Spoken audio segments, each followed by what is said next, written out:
This Monday marks the beginning of the end for one of the greatest sports stories in history. Serena Williams will retire from professional tennis after this year's U.S. Open, which starts today in New York. And this morning, we have a live interview with Kristen Eley, who played tennis at Mississippi State and ICC. She's now a coach at a private school in Jackson and also serves as the club's head tennis pro. So good morning, Coach Eley. Thanks for joining us. Good morning. Thank you for having me. How are you feeling about Serena Williams retiring from tennis in the next week or so after 27 years?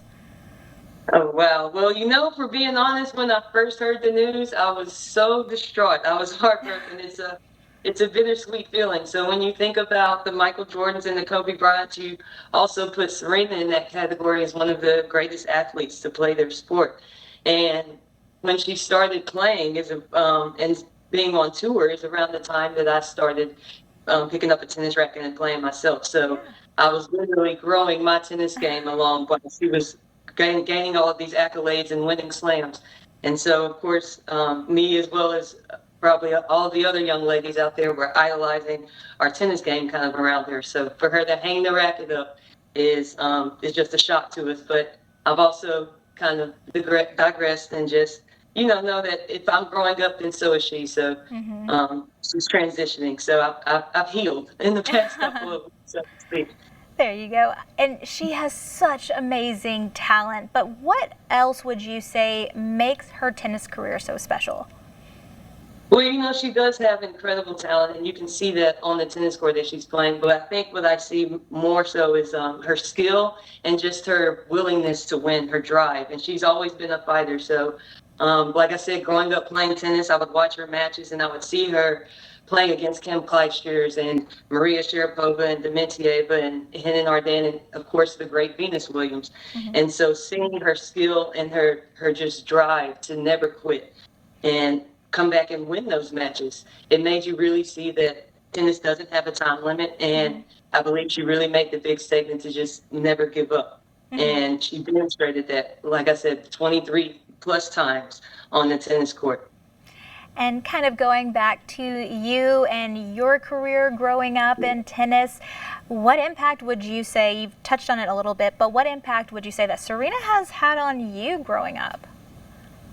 Well, yeah, so I will tell you this. I don't know if I've shared this, but I actually met Venus Williams and Richard Williams. There's been, that tournament that they've had in Memphis. My dad would take my mom and my brother and I to that tournament, and we saw Venus Williams, we saw Andy Roddick, and like I said, we had time to actually talk with Richard Williams. So just watching them play and then even wanting to see Serena play. My mom and I had actually gone to Cincinnati last week in hopes to see her play, and we missed her after she had got put out that first round.